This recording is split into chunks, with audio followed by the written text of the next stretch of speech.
My name is Andreas Hermann, and I will be talking about the development of our potential and two basic needs which are important here. Now, the first one is about a very strong feeling for unity, for belonging to something or somebody. Where does this come from? From a very early time, even before we were born and we were in the womb, with the only connection to the outside with the umbilical cord. And we did not experience this time as being separated from the environment, but as being together, as being one, like a symbiotic feeling of unity for several months. And this accompanies us for the rest of our life.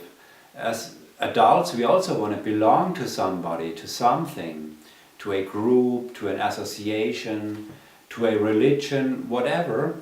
We can say that we are basically shaped as a social being on one side. On the other hand, we want to be individual, independent, even unique. Now this comes also from our childhood, and when we watch kids, when they learn to walk or to ride a bike, and they are very proud when they say, "I can do this alone, leave me, I can do it."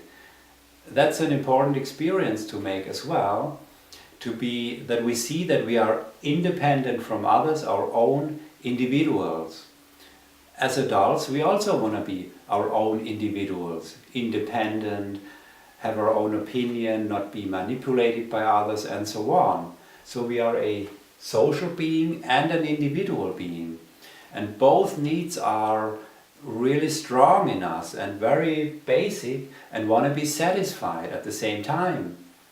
And always when we focus too much on one side, forgetting about the other side, something will be missing. For example, if we focus too much on groups, what the group is thinking and group dynamics, and we forget to give enough attention to the individuals there, it may not be working in the long run.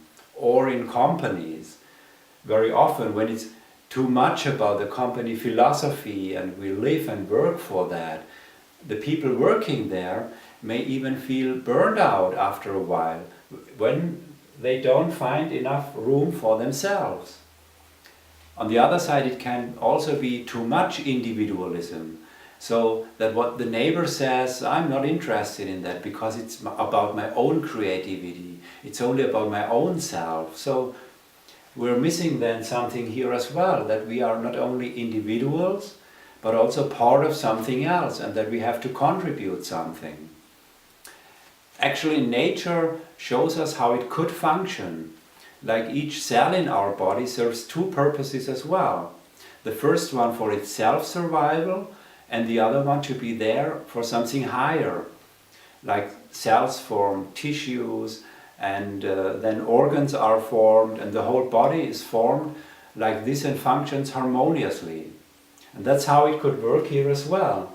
But we have to create these conditions for that, to create these external conditions that this is possible, that there is enough room for both, for the social and the individual being. Because only then we can develop us harmoniously. And this is important to understand or to be aware of when we are working with people in each situation. So that as people, as humans, we function like this, that we don't want to be separated, that we don't want to be excluded from others, that this can even hurt us, even physically, but that we want to belong to others, but also need enough room for the expression of our individual personality. And only then we are able to fully develop and give our potential to a full extent. And that's why it's quite important to consider this here. Thanks for your attention.